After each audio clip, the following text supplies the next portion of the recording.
dos mais consagrados escritores espanhóis. Enrique Vila-Matas tem novo livro, diz que mais do que um autor é um leitor. Vive mergulhado nos livros, mesmo enquanto dá entrevista ao Ensaio Geral, imagina o que poderá escrever. Neste programa, as suas palavras. Mais à frente, dois brasileiros, o coreógrafo Gustavo Ciríaco, que traz o Carnaval à Gulbenkian, e o músico Luca Argel, com o seu novo disco. Ainda o teatro para toda a família na Companhia Chapitão e as sugestões de Guilherme de Oliveira Martins. Mas a abrir, a dança com a Companhia Nacional de Bailado.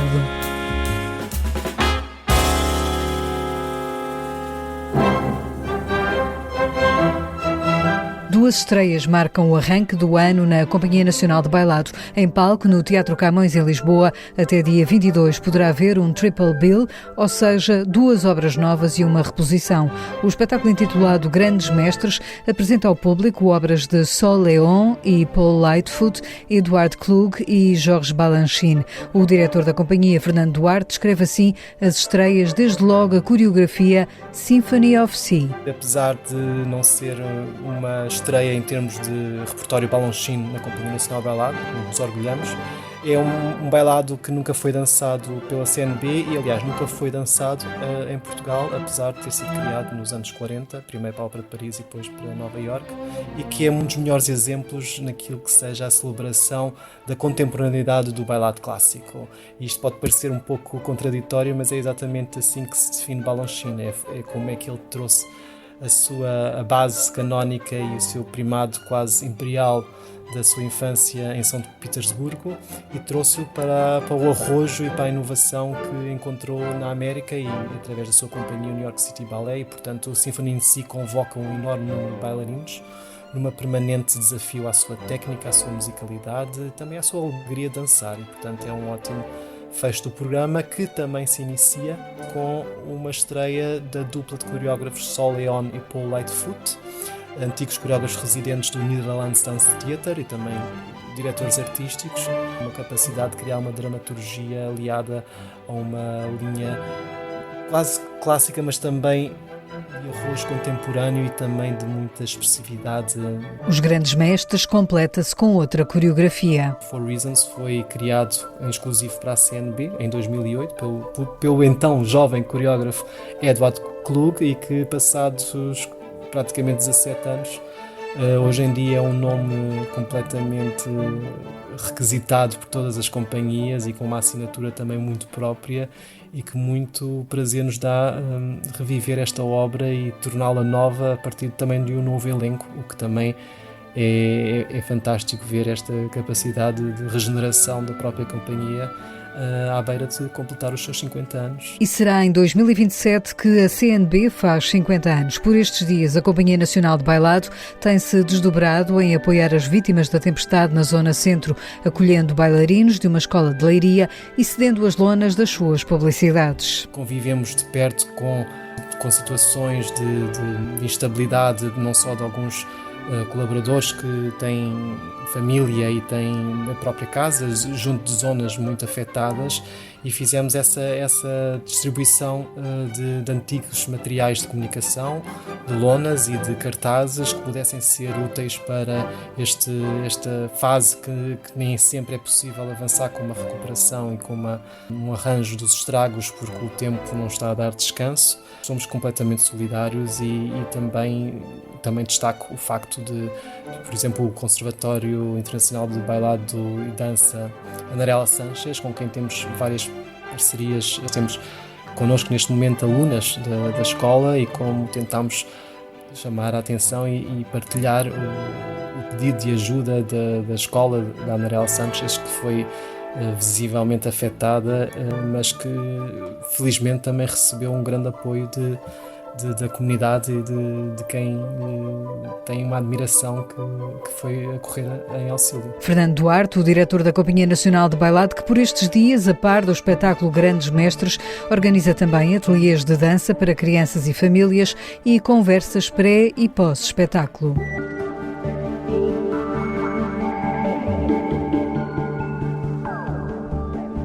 É um dos grandes escritores espanhóis da atualidade. Henrique Vila-Matas acaba de lançar em Portugal Cânon de Câmara Escura. Com tradução de Teixeira de Aguilar, o livro dá aos leitores portugueses, como já vem sendo o hábito nas obras de Vila-Matas, um livro que celebra os livros e a literatura. Em entrevista ao Ensaio Geral, a partir de Barcelona, Vila-Matas começa por nos dizer que é, antes de mais, um leitor que escreve. É o trabalho do leitor que escreve. É um trabalho de leitor, de um leitor que escreve. É um livro que sinto ser muito meu, quem sabe seja o livro mais pessoal que escrevi. Por outro lado, é uma tentativa de retirar a solenidade ao que se entende por cânone, criando um cânone diferente, que talvez seja feito por uma suposta pessoa que é um androide. Escrevi com a intenção que fosse um cânone intempestivo. Até poderia ter sido um dos títulos do livro. É intempestivo no sentido de Nietzsche, ou seja, significa fora do tempo. Não é sobre o que se escreve agora, mas para o que vem no futuro e que podemos ver de fora. Algo que está no futuro e que mira desde fora. Traduzido em 37 línguas, Vila-Matas deixa com este livro uma crítica clara ao cânon mais conhecido da literatura, aquele que foi reunido na obra Cânon Ocidental de Harold Bloom. Cada pessoa pode ter o seu cânone e creio que um cânone é demasiado académico e rígido. O cânone mais famoso é o de Harold Bloom, que para mim é horroroso, porque contém autores que foram superados por outros que não apareciam. O cânone é uma seleção livre de cada pessoa. Cada um faz o cânone dos livros que gostou de ler, e neste caso é um cânone feito possivelmente por um androide. No centro da ação do livro está a vida de Vital Escábia, que escolheu 71 livros para o seu cânon. Numa obra cheia de referências literárias, cinematográficas ou das artes plásticas, Henrique Vila-Matas fala contudo da escuridão e do perigo de estarmos no caminho para a barbárie, repetindo erros da história. Curiosamente, lo escrevi há já 3 anos. É curioso porque escrevi este livro há já 3 anos. Escrevi com convicção, mas ainda não tinha acontecido o que se passa agora. Curiosamente, é um parágrafo que indica que iríamos nesta direção em que estamos agora. Não tenho soluções, não estou otimista, mas creio que possa ser um estímulo para lutar contra o que sempre detestamos. Há a ideia de que ao escreveres livros podes mudar a humanidade, mas eu não conheço nenhum caso em que isso se tenha passado. Cada um tem de cumprir o seu trabalho, fazê-lo e aspirar a que o livro mude o mundo, mas é complicado. Somos milhões e milhões na Terra, são milhões e milhões de opiniões. É algo que está fora de mim. Posso convencer as pessoas a serem mais livres no pensamento e mentalmente, porque aquilo que escreves é evidentemente livre quanto ao pensamento e mentalidade. É um mundo sem fronteiras, o que está no livro. É um mundo sem fronteiras, para começar, mental. O autor catalão do famoso Bartleby e companhia é um homem que vive mergulhado nos livros e a prová-lo. Esta resposta que nos dá, mesmo durante a entrevista, a sua cabeça está na literatura. Agora, por exemplo, estou contestando tuas perguntas. Agora, por exemplo, estou a responder às suas perguntas. Estou em minha casa e no meio disto, quase sem dar conta, estou a montar uma narrativa. Este é o modo de viver de forma literária. Estou a estruturar como se visse o que se está a passar e estivesse a interpretar, mesmo enquanto respondo às suas perguntas, porque a literatura faz parte da vida real. Os livros, por exemplo, têm folhas e páginas que saem das árvores, ou seja, um livro é mais um elemento das nossas vidas. Há uma simbiose entre as duas coisas, não há separação, nem há razão para isso. A literatura faz a vida melhor, no meu caso, porque comunico com consciências de outros que escrevem e essa é a única possibilidade que vejo de comunicar com as consciências, é lendo-as. A consciência do outro é diferente da tua. Quanto mais conheces essas consciências, melhor para a tua própria vida também. Essas consciências, melhor para a tua própria vida também. Henrique Vila-Matas, autor de Cânon de Câmara Escura, um livro já editado em Portugal pela Dom Quixote.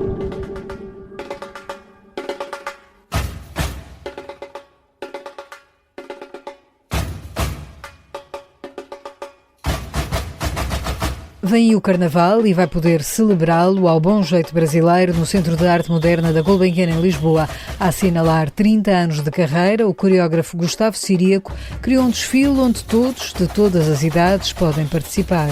É um bloco de carnaval em que todo mundo se junta, se aglutina e caminha junto, e criando diferentes formas por conta dos jardins aqui da Gulbenkian. A gente vai ter, além disso, os bailarinos, a Bel Rojo, a Esther Cazenda, a Sarazita Rojo e a Eleonor Mendes, ativando esses objetos. E aqui junto com o meu parceiro, o João Gonçalo Lopes, que é o arquiteto e cenógrafo, a gente vai estar criando elementos que o público possa interagir. E também vou estar, durante esse período aqui de residência, criando o que minha mãe chamava de penduricalhos, que eram coisas que se penduravam e que as pessoas vão poder pendurar e usar como objetos, né, de carnaval. Gustavo Ciríaco passou os últimos dias em residência no CAM a preparar tudo, com oficinas de costura, ateliês de dança e cenografia, bem como um workshop de bloco pandeiro. A inspiração para o que apresenta já a partir deste sábado vem da sua mãe, a artista carioca Maria José Ciríaco. É um projeto de construção de um bloco de carnaval, que é o Caravanserá. Esse título vem inspirado nos entrepostos que existiam na Rota da Seda, e era esse espaço onde as caravanas paravam, davam de comer os animais e à noite ficavam todos em torno do pátio, conversando, causando, contando história. A minha mãe, que era artista visual e sobretudo poeta oral, via nesses caravanserais uma semelhança com os quintais cariocas, onde se faz churrasco, aniversário de 15 anos, é o lugar da convivialidade e onde a história da família acontece. Então, para ela, o quintal, e que ela gostava de chamar de quintal das artes, eram caravanserais, que eram lugares de repouso e de troca. Então, por isso ela abria o quintal do lado de casa para as crianças virem e passarem a tarde brincando com arte. Caravanserá explora essa memória de Gustavo Ciríaco e da sua mãe e amplia a experiência para interagir com o público. Esse carnaval de usar é um diálogo entre a minha obra, como coreógrafo, que lida muito com as artes visuais, de uma maneira interativa, criando objetos que criam acontecimentos através da mão dos bailarinos ou do público. Então a ideia é de pegar essas trovas da minha mãe, ampliá-los, porque ela tinha uma escala manual, né? E colocá-los como de 1 metro a 1,5 metro para o público e para bailarinos usarem como elementos interativos. Imagina uma sanfona por cima das cabeças, uma sanfona ao redor de você, separando um grupo do outro, ou interagindo, ou fazendo abre alas que eu quero passar, peço licença para poder desabafar. Então um pouco bicando o caminho pelo universo das partinhas de carnaval e as obras da minha mãe. O Bloco de Carnaval sai à rua já amanhã a partir das 4 da tarde no Centro de Arte Moderna na Gulbenkian, em Lisboa.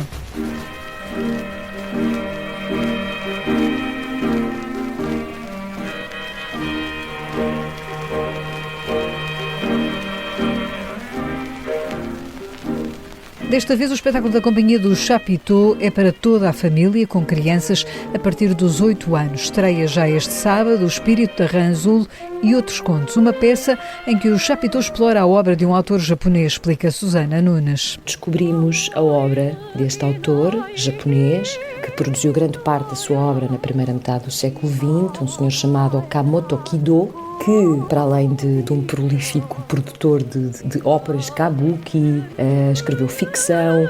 Ele foi também um estudioso, ele dedicou grande parte da sua vida a investigar a mitologia popular japonesa e então inspira-se em lendas e mitos ancestrais para escrever contos. Portanto, ele produz uma coleção notável de contos e nós escolhemos 3 destes contos. Pedi-lhe água, deixou-me encher o cantil no seu balde e sussurrou-me algo. Não percebi o que dizia. Ficou impaciente e voltou a pegar num dos ramos caído no chão. Escreveu na terra: Casa a monstro.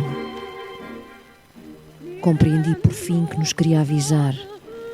Escrevi na terra o caractere chinês para demónio. Disse-me que não sabia se era isso, mas compreendi que aquele lugar estava assombrado. Em cena, até 22 de fevereiro, poderá ver os 3 contos que despertam também o riso. São histórias de uma grande subtileza que acabam por misturar factos da vida real com elementos do sobrenatural, e há ali um sentimento de estranheza, um calafrio, mas são ao mesmo tempo muito sedutoras.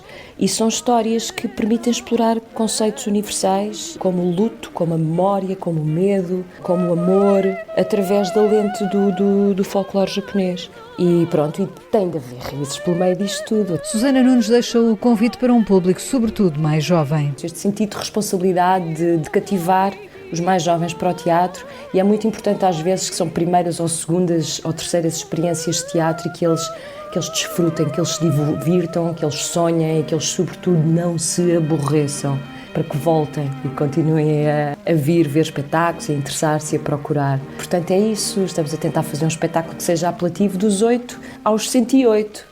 E convidamos toda a gente a vir ver, porque acho que vai ser uma experiência engraçada. É muito da Companhia de Chapiteau, mas é um bocadinho de outra coisa, e eu acho que isso vai ser interessante. O Espírito da Rã Azul e outros contos estreia amanhã e fica em cena até 22 de fevereiro no Chapiteau.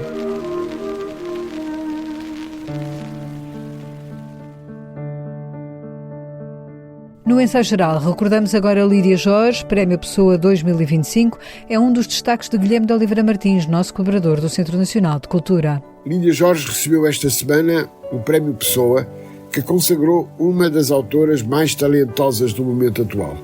Estreou-se em 1980 com o romance O Dia dos Prodígios, que Virgílio Ferreira considerou como sendo o anúncio de que a narrativa portuguesa contemporânea prometia ganhar um novo fôlego.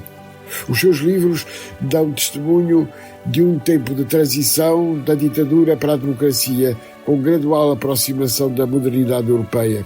O Cais das Merendas, Notícias da Cidade Silvestre ou A Costa dos Murmúrios constituem exemplos dessa transição muito segura no sentido da maturidade literária. A autora prolífera escreveu O Val da Paixão, O Vento Assobiando nas Gruas, Os Memoráveis, como o repensamento da Revolução, mas ainda Estuário e Misericórdia, que se projetou internacionalmente sobre o tema da finitude e do isolamento. Premiada em Paris ou em Guadalajara, Lídia Jorge está traduzida em 30 línguas, cujas obras são objeto de estudo nas universidades portuguesas e estrangeiras. Mulher de grande coragem, tem assumido uma atitude crítica do medo e do esquecimento do outro e das diferenças. O Prémio Pessoa deste ano corresponde assim a um apelo forte à reflexão crítica e à vivência da liberdade. A Europa Nostra, a maior rede de defesa e salvaguarda do património cultural na Europa, acaba de anunciar uma nova iniciativa com o Centro Nacional de Cultura de Portugal e a Fundação Calouste Gulbenkian, que tem por título In Varietate Concórdia. Anuncia-se já o debate Variações sobre um tema e a presença de Maria João Pires, Jordi Savall, Jorge Chaminé e Cátia Guerreiro, centrados na criação musical e no diálogo entre diferentes manifestações culturais e artísticas. Os convidados deste primeiro encontro debatem a música como património vivo, mobilizador para a paz e para a liberdade. A consciência europeia necessita da aprendizagem dos nossos maiores artistas para que as ideias, o pensamento e a presença das obras de arte e da sua defesa constituam incentivo à criatividade e ao sentido crítico. Também por estes dias chegou às livrarias O Esplendor das Amizades, a experiência portuguesa de Edgar Morin, em que António Alçada Batista e os seus amigos dão conta de como foi fundamental assumir um papel na criação da democracia portuguesa. Uma verdadeira surpresa. Não me dê um abraço, não me dê uma rosa, não me diga a verdade se a mentira for mais piedosa. Com produção do brasileiro Moreno Veloso, filho de Caetano Veloso, Luca Argel, o músico brasileiro radicado em Portugal, acaba de lançar um novo disco. O Homem Triste é um álbum que fala sobre a condição masculina. Ele é mais pessoal, ele não é autobiográfico, porque eu não falo diretamente de mim em nenhum momento, mas eu tô ali na medida em que eu tô falando de uma experiência que também é minha, né? Ela é partilhada, mas ela também é minha. A experiência de ser homem, crescer homem, ser criado pelo mundo como um homem. E me identificar como um homem, né? E pagar o preço que eu comecei a me dar conta recentemente, né? De que preço foi esse. escrever as músicas para esse álbum foi também revisitar um pouco as minhas próprias lembranças. E trabalhar com Moreno Veloso foi simbólico para Luca Argel. Foi muito bom trabalhar com Moreno, foi muito rico, porque além de admirar o trabalho dele como músico, como criador, ele é uma pessoa que eu conhecia pouco antes, passei a conhecer mais depois que a gente fez o disco, mas é uma pessoa que sempre me transmitiu essa sensibilidade, essa delicadeza, uma disponibilidade muito grande para escuta, para troca. Ele não é um produtor que impõe a visão dele, né? Ele constrói a visão junto comigo. E é com este Se Acabou que fechamos o ensaio geral de hoje, que teve sonorização de José Luís Moreira. Voltamos de hoje a 8 dias com novas sugestões para o seu tempo livre. Boa noite e bom fim de semana. Era pouco e se acabou, se acabou, se acabou. O amor que tu me tinhas era pouco e se acabou. Ouço dizer calceira, não estamos sozinhos, mas aonde está ele essa noite pra me dar um carinho? Ouço dizer calceira, não estamos sozinhos, mas aonde está ele essa noite pra me dar um carinho? Se acabou, se acabou. O amor que tu me tinhas era pouco e se acabou. Se acabou, se acabou. O amor que tu me tinhas era pouco e se acabou. Seu amor foi um pique, o meu foi maratona. Como obra de igreja não se acaba, só se abandona. Seu amor foi um pique, o meu foi maratona. Como obra de igreja não se acaba, só se abandona.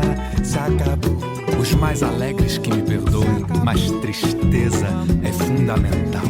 Uma tristeza que vem da certeza de se saber homem, feito apenas para amar e para trabalhar, e para estudar, e viajar, escrever, caçar, guerrear, matar, conquistar, votar, governar, falar bem alto e beber, e sujar e não limpar, e fazer filhos e fugir, e cortar árvores e furar minas, batizar terras que já têm nome, e conduzir bem rápido, e envelhecer sem culpa, e adoecer e ser cuidado